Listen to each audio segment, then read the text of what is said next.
Bismillah ar-Rahman ar-Rahim. In this lecture, we are going to discuss the combinational circuit design procedure, okay? And we will give examples actually, we will detail one example of the procedure, okay?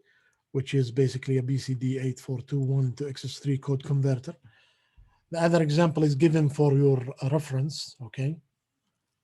You can go over it yourself, but believe it or not, right now you guys already know how to design combinational circuit. Okay, you already have the tools to do that. All right, so let's get started. So before I start with the procedure, I want to remind you that combinational circuits, okay, or combinational logic blocks or circuits, okay, are modeled using to have k inputs, for example, and n outputs, okay, in which every output is a function of the k inputs, okay. So having said that, okay, reminding you of that, we can now discuss the procedure, okay. The procedure consists of 5 steps, okay, and it's just a formalization of what we have been doing all along, okay, in the course, okay. So the workflow starts by giving or by a customer coming to you and telling you in plain English what he requires, okay. So there is a phase of requirements first, okay, that is not shown here. But then you transform these requirements to a specification, okay? So usually the requirement, okay, comes into a form of a problem, okay? A problem, given a problem in the exam or quizzes, you are given a problem, and then you transform this problem into these steps and then get it solved, okay? So the first step in combinational logic design procedure is the specification step. And it includes 2 things, okay? The verbal description of what the circuit is supposed to do, okay? Some sort of a verbal description, okay? Like, for example, generate a parity code for a BCD input, like we have seen before, okay? This is a valid description or a valid verbal description for a problem, and it is considered part of the specification, okay? The second aspect is that you specify the names and the widths or sizes of inputs and outputs in bits, okay? So you say, for example, I have a 4-bit input, okay, which is, for example, for the BCD, okay?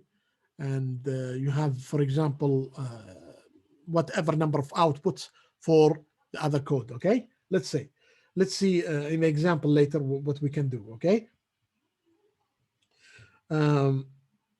Then you have listed the inputs and outputs, and part of this step as well, part of the specification step as well, is to tell if you have a don't care conditions or not. If you have some don't care conditions or not, okay? If you do, then list them during the specifications, okay? The second step is the formulation, and the formulation basically means here in our design for combinational circuit, it means the derivation of the truth table, okay? Derivation of the truth table, all right? The next step is the logic optimization using K-maps or Boolean algebra to simplify the output, okay? The output or the outputs of your system, okay? Step number 4 is the technology mapping, in which you have, for example, a chosen technology. For example, you can only implement your circuit using NAND gates. So you convert the circuit that you got in step number 3, which is logic optimization, which is basically going to be most likely in a standard form, into an AND implementation. Okay. Now, in real design, okay, or in real procedure, if you are doing also CMOS layout and stuff like that, okay, this includes optimizing gate costs, delays, fan-out branches, as well as power consumption. But in our case, we don't do that, okay? In this course, we're not up to that level, okay? The fifth step, the final step, is to verify whether your design or whether your end product in step 4 is correct or not, okay? Verify your design, all right? So you got your truth table here in step 2, and you can derive a truth table for the circuit that you got here. If the truth table, if the two truth tables match, then you get yourself, then everything is okay, all right? Otherwise, it means that something is wrong, and then you have to go back and fix it, okay? For example, you need to debug somehow, find the bug and fix it, okay? So this verification is called manual verification because it involves you deriving truth table and then comparing it manually with between step 4 and step 2, okay? The other way of doing that is automatic verification, in which you write a Verilog or Verilog modules for your circuit in step 4, and then derive a waveform or generate a waveform that the waveform version of the truth table of step 4, okay?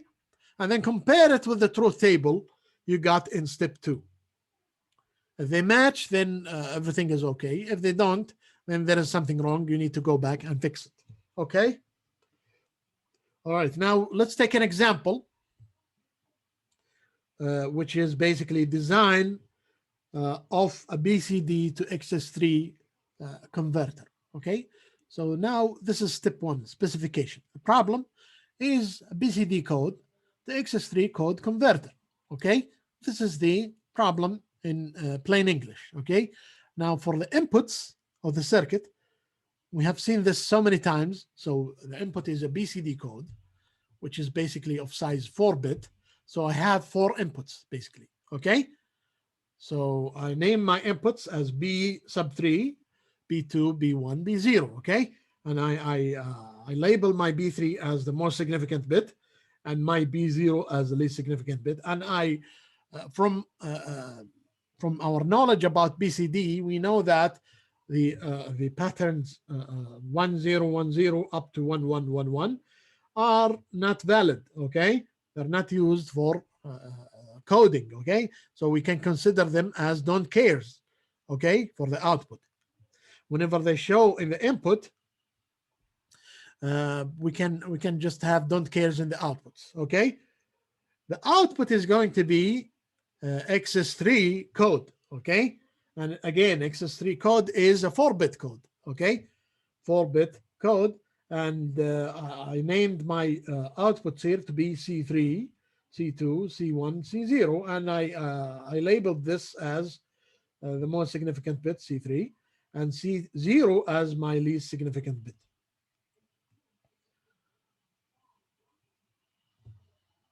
Okay. Let me stop and ask you this question. What is the relationship between BCD 8421 and XS3 code? Because we are going to need this in the formulation step, okay? Without knowing how to do that, how to do the conversion manually ourselves, okay? And we studied that in unit 1, by the way.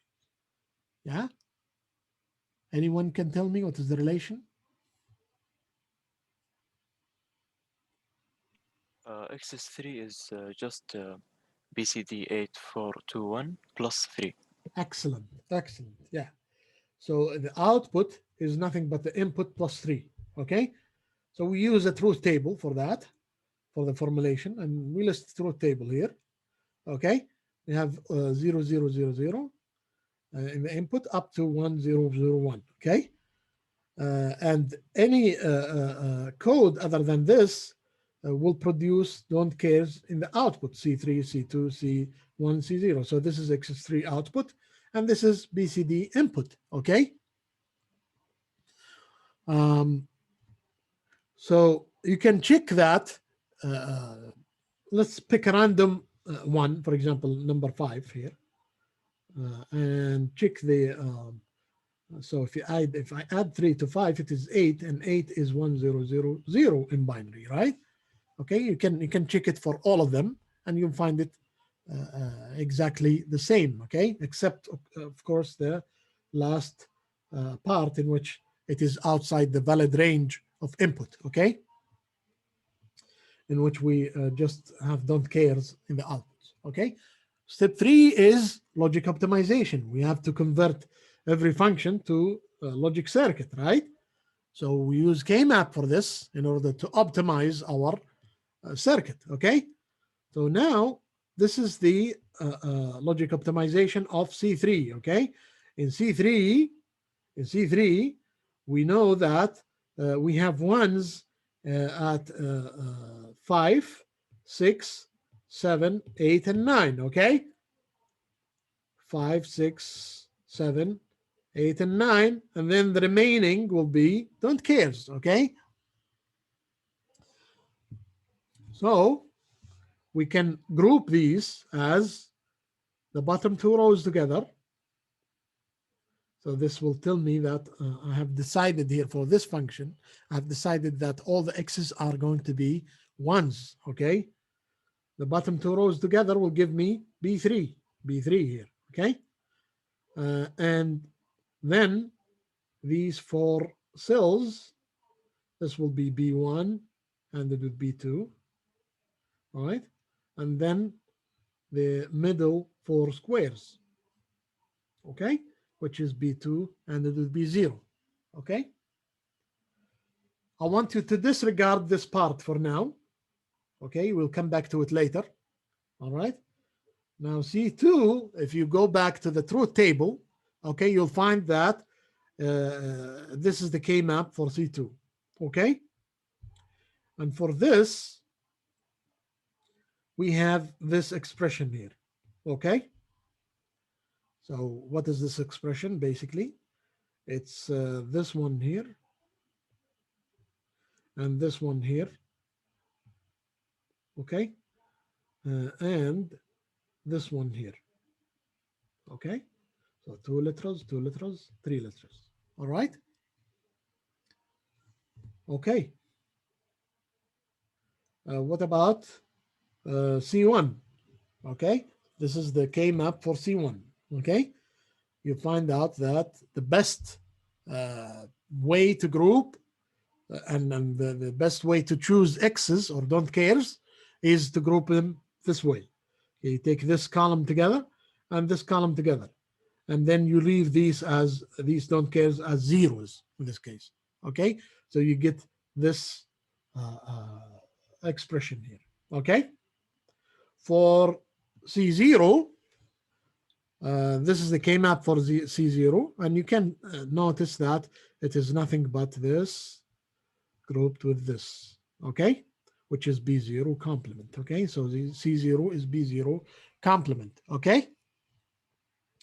All right, now coming back to the, so we can see all the output functions from far away, and we can see that somehow B0 ordered with B1, okay, is used in the circuit many times, okay?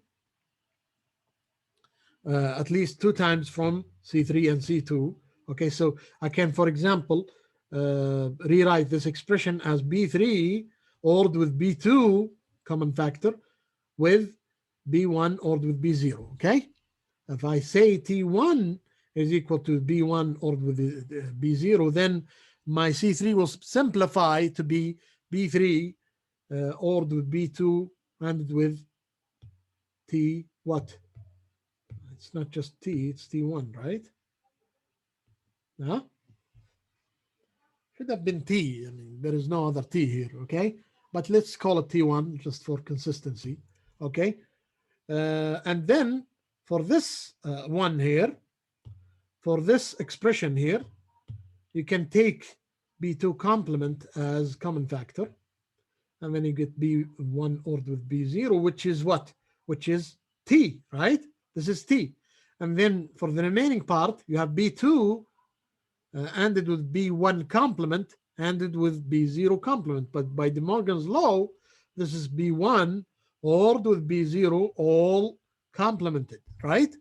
So this is T and this is T complement. So basically this expression converts to B2 XORed with T. Do you see that? Okay. So next for C1, you can see that this is nothing but the XNOR of B1 and B0. All right. And for some reason, we would like to move this complement here to be on top of B0. Who can tell me why this is the case? Why do we prefer this over this?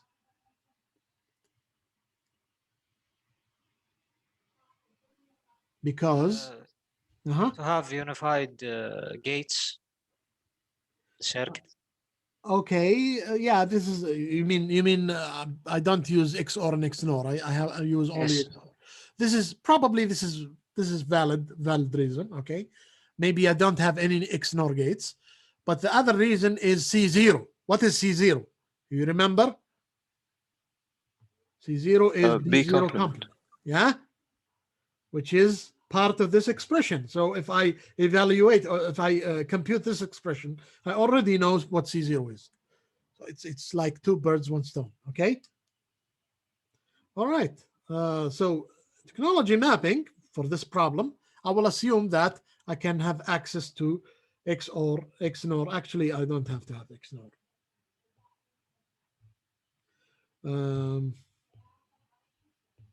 So it's just XOR and or not. Okay.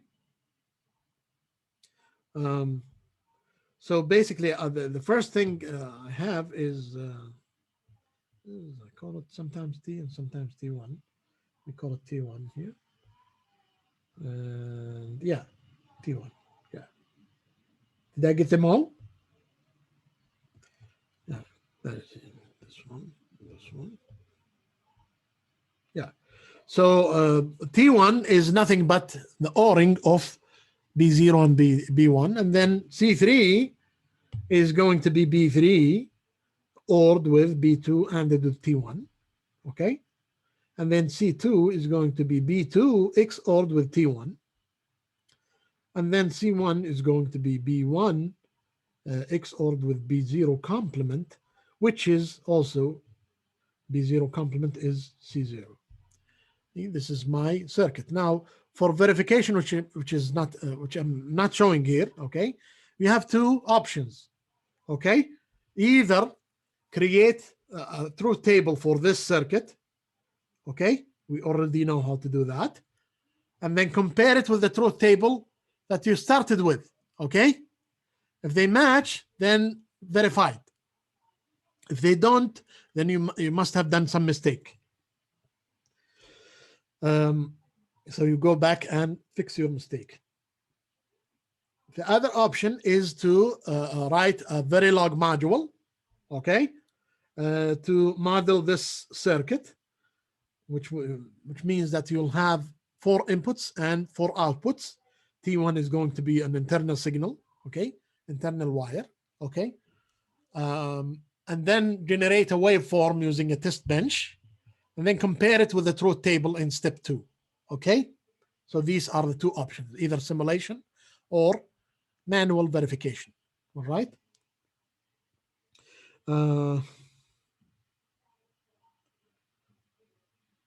Yeah. Any question?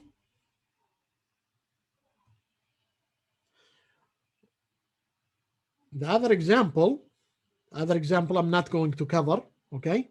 So this is about the step of verification, either manual or simulation, okay?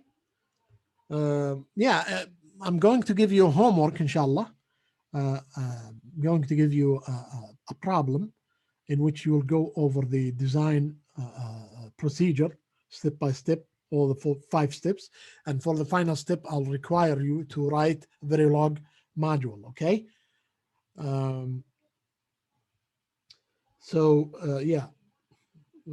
Let's just go over the other design problem very quickly, okay? It's about a BCD to 7 segment decoder, okay?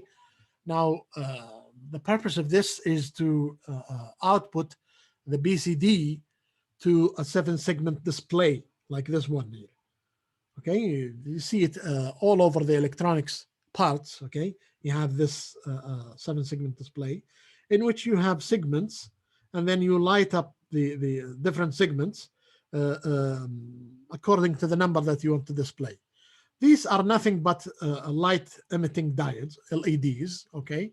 They're connected together in a way to allow the lighting or not lighting depending on the input, okay? So depending on the segments that you choose, you will display given numbers, okay? For example, if you want to display a 0, then you turn on all the segments except G. Okay, all the segments are on except G. If you want to display a 1, then you just turn on B and C. Okay, and so on and so forth. For 9, for example, you want to turn on 9, then you turn on all the LEDs except E, and for 8, you turn them all on. Okay. Okay. So the input here so according to the specification of the problem, okay, specification of the problem, you have 4-bit input, which is the BCD, ABCD, okay, and the output is going to be 7-bit, all right, and additional information about the specification is that here we would like to the display to be off if any invalid BCD occurs at the input. So at this range here, we don't have don't cares, we have all zeros here, okay? And then you do the formulation, which is basically the truth table, okay? For example, if you have a 0, what is the value for every segment here, okay? So all of them will be on except G, all the 0, and for 8, for example, all of them are on. Okay, so this is the circuit. So you get an input of a BCD, and then you generate the 7 segments, and this will be connected to a 7-segment display unit. These output will going to be feeding a 7-segment display unit. Okay, and then just go over the problem. Okay, so this is the optimization step. Okay, in which K-maps are done, and then extracting common factors, okay, and then finally technology mapping, okay, in which only E, F, and G are shown here for space reason, okay. We don't have space to show all the 7 segments, but you have them in logic form here, okay. All right, any question? No questions are there.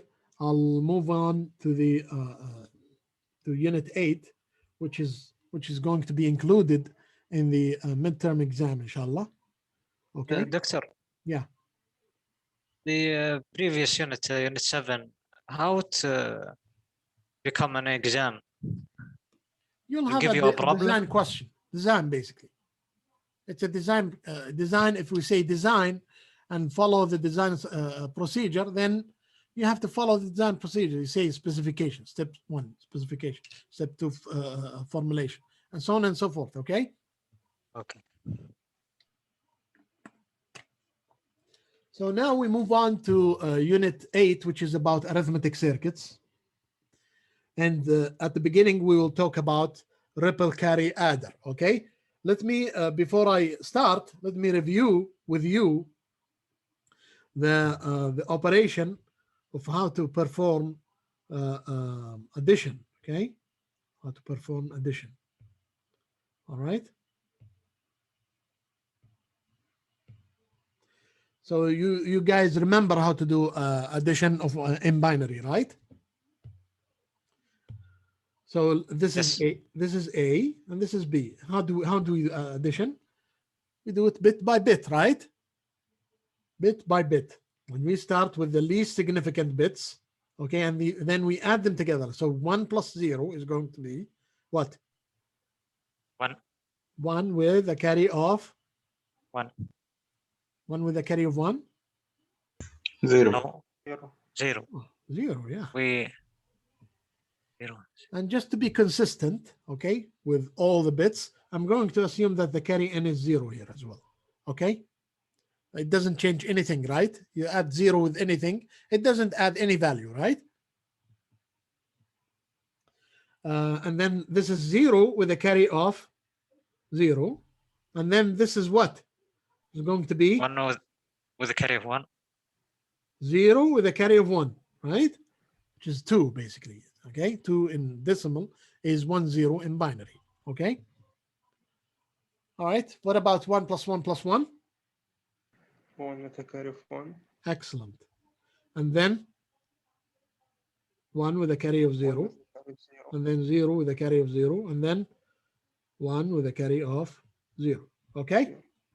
So the purpose of reviewing this is to show you that there is basically a procedure that we are following, okay? And it is a very systematic way of doing it. So we start from the least significant bit and then move to the next least significant bit, okay? And then propagate the carries, and it's a well established procedure, okay? And if you think about it, these are the steps of the procedure, okay? We add first, we add the carry n and a bit of A and a bit of B, all right? And then write the sum bit below like this, and forward the carry bit to the next stage like this, okay? So we do this procedure over and over until we finish, right? The only thing that is different is the result of the sum and the result of the carry, right? So if we have some kind of component here that does this for us, that takes a carry n and a bit of A and a bit of B, okay, and produces for us a sum and a carry, then we can cascade this component, okay, iteratively to generate an n-bit adder, okay? And this n-bit adder is called a ripple carry adder because the carry basically ripples all over the stages, okay? It ripples all over the stages. So initially the carry n is 0, and it is obvious that we need to start from the least significant bit and go all the way to the most significant bit. But we would like to solve our problem in baby steps, okay? So we start by discussing how to add up 2 bits only, not 3 bits, okay? So remember that we have to add up 3 bits eventually, okay? But let's start with a smaller problem, which is adding 2 bits, okay? So adding 2 bits is called, the circuit that adds 2 bits is known globally, in the whole world is known as the half adder circuit, okay? A half adder takes 2 inputs, okay, and produces what? A sum and a carry, okay? What is the maximum number that a half adder can produce? It's when A and B are being 1 and 1, right? If you add 1 and 1, the answer is going to be 2. So you need how many bits? You need 2 bits for the output, okay? So for the specification of this, we have an input, which is 2-bit, A and B, and an output, which is also 2-bit, which is the carry and sum, right? And for the formulation, the truth table, okay, it's as simple. Okay, so we have only 4 rows, okay, in the truth table because we have 2 inputs, okay, and the carry and the sum will be the binary representation of the addition of A and B, okay. So 0 plus 0 is a 0 with a carry of 0. 0 plus 1 is a 1 with a carry of 0. And 1 plus 0 is a 1 with a carry of 0. And 1 plus 1 is 0 with a carry of 1. Okay? So you can obviously see that the sum bit is going to be the XOR of A and B. Okay? And the carry bit is going to be simply the AND of A and B without even using a K-map here. Okay, this is trivial. Okay, it's trivial, and you don't need to use K-map. You can come up with a minimal expression by just observing the truth table here. Okay, and in circuits, in the logic circuit for the half adder is like this. So you have A and B, you XOR them together to get S. And you have A and B, you add them together to get C, right? Okay, so this is a half adder, and I can draw it as a black box and label it as HA, and have A as input and B as input and S as output and C as output. Okay, so if I have A and B as external inputs, then my S is going to be the XORing of A and B, just like this. Okay. And my C is going to be the ANDing of A and B, right? Isn't that right? Yes. Okay. So my question to you is that can we reuse this circuit to implement another circuit that adds up 3 bits? Okay? Is it possible to reuse this circuit to implement another circuit that adds up 3 bits instead of just 2 bits? Remember that our purpose here is to implement the ripple carry adder, and one stage of the ripple carry adder adds up 3 bits, not just 2 bits. Okay? So this leads us to the design of the full adder. Okay? The full adder is a well-known circuit. Okay? If you ask anyone about the full adder, he will say that it is a circuit that takes 3 inputs, okay, and each one of them is 1 bit, and produces their sum and carry. Okay, how many bits for the output?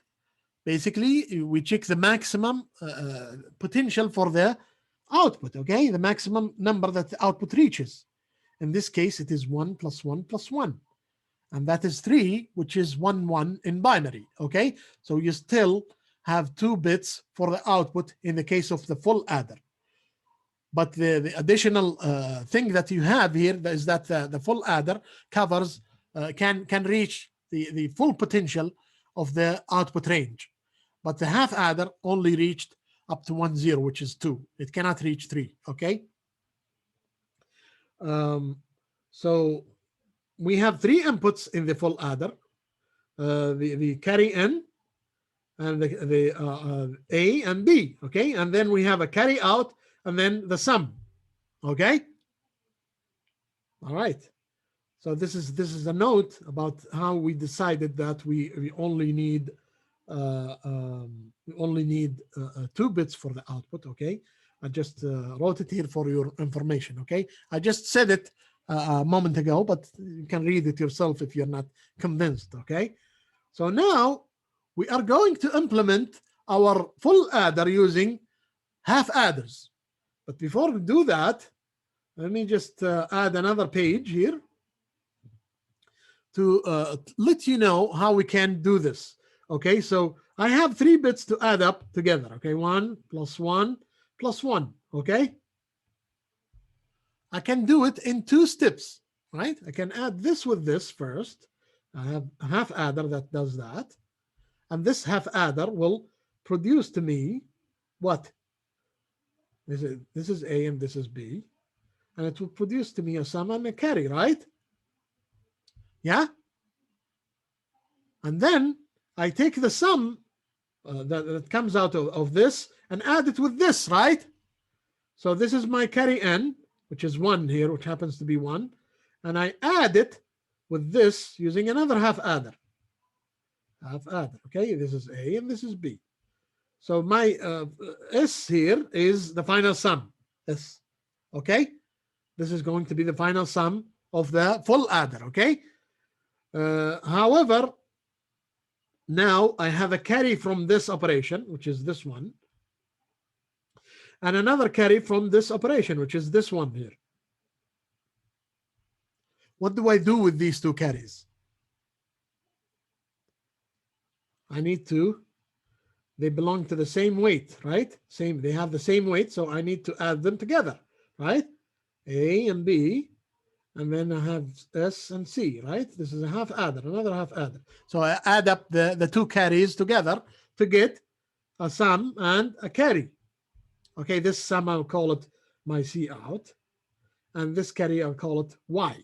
Okay, the reason for that will be obvious in a second. Okay, so I need at least, or let's say at most, 3 half adders to implement a full adder. Okay, but we will see that this half adder can be replaced with just an OR gate. Okay, it can be replaced with an OR gate, and the reason for that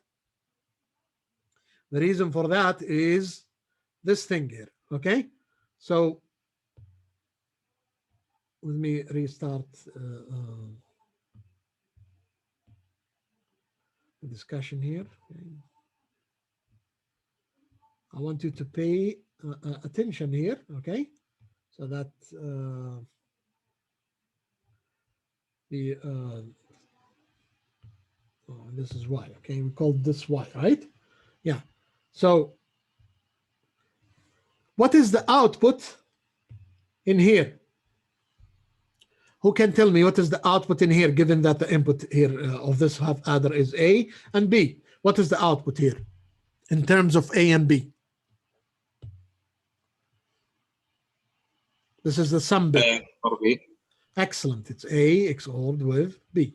What about the carry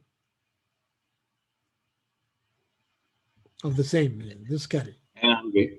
A ANDed with B. Excellent. Okay. So what do I do with that? This one I just forward it here. Okay.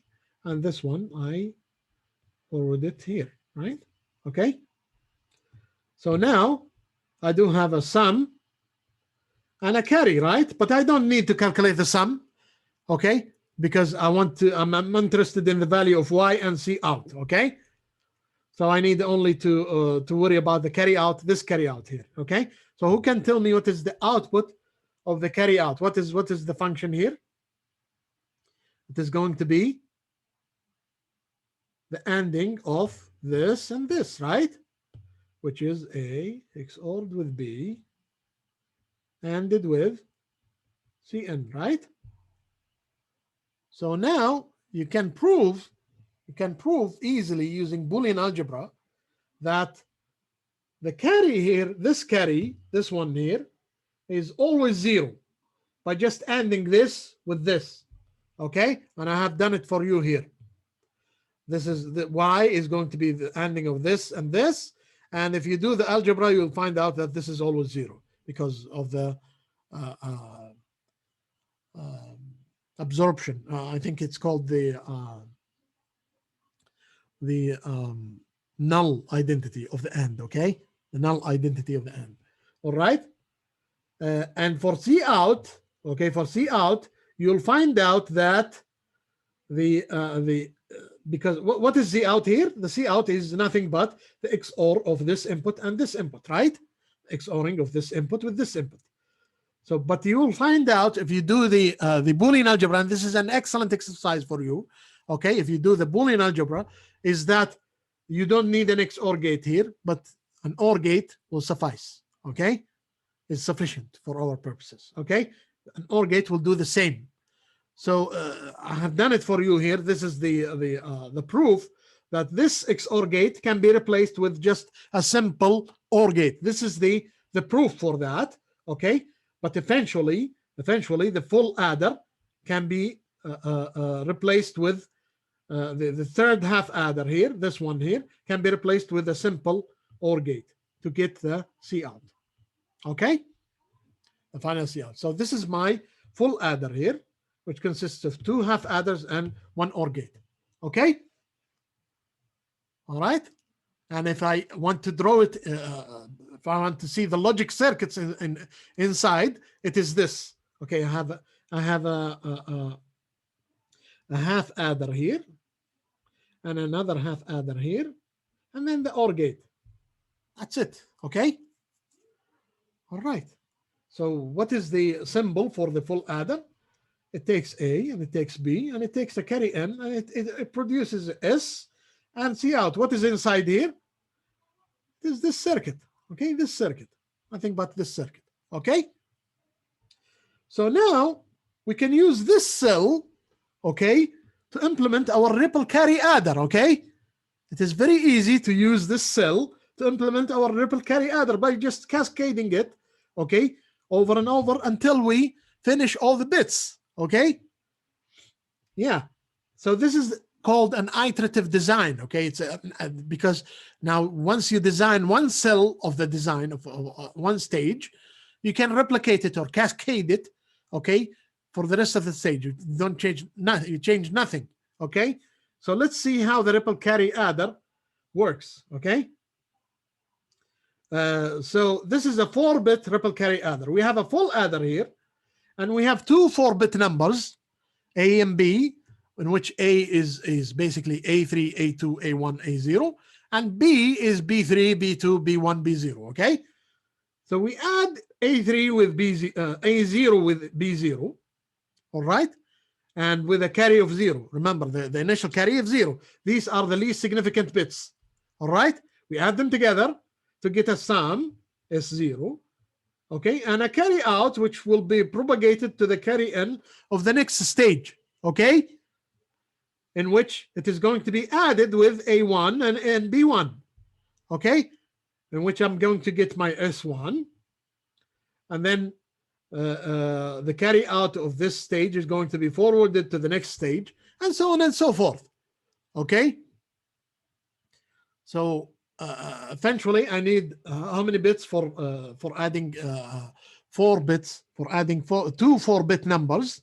I need basically to represent them, to represent the answer completely, I need 5 bits. Why? Because the maximum numbers that you can add up are 15. So 15 plus 15 is going to be 30. And to represent 30 in binary, you need 5 bits. Okay. So this is why I have S4, S3, S2, S1, S0. But S4 is nothing but the final carry. Okay. All right. So what about the delay of the full adder? Okay. What about the delay of the full adder? Now, if I represent the delay of an XOR gate to be delta 1, okay, then my S is going to have a delay of delta 1 plus delta 1, okay, which is 2 delta 1. And my C is going to have delta 1 plus delta 2, which is basically delta 2 by definition here, by definition here, is the delay of AND followed by an OR, okay? But for the ripple carry adder, now I have, in order to calculate the delay, I have replaced the block diagram here, the black box, by the circuit structure, okay, which is basically a half adder here, followed by another half adder here, and an OR gate. Okay, this is the whole thing here is a full adder. Okay, all right, and this is repeated over and over again to get the sum bits and to propagate the carry out across the stages. Okay, so what is the delay of the most significant bit of the sum, which is, let's say, S3 in this case? Okay, let's say the delay of S3. The delay of S3 is going to be basically, it's going to be delta 1, okay, delta 1 plus delta 2, okay, plus delta 2 plus delta 2 plus delta 1. Do you see that? So it's 2 delta 1 plus 3 delta 2. Okay? All right? What about the final carry? Final carry is going to be delta 1 plus delta 2 plus delta 2 plus delta 2 plus delta 2. So it's delta 1 plus 4 delta 2. Okay? In general, if you have an n-bit ripple carry adder, okay, the most significant S, okay, some bit is going to have a delay of 2 delta 1 plus n minus 1 delta 2. And the final carry will be delta 1 plus n delta 2. So usually you'll be given delta 1 and delta 2 in nanoseconds or picoseconds, and then you'll calculate the delay of S and C and final carry. Okay. All right. This concludes our discussion about the ripple carry adder and its longest delay. Next time we will talk about the magnitude comparator. Okay. Let me stop recording.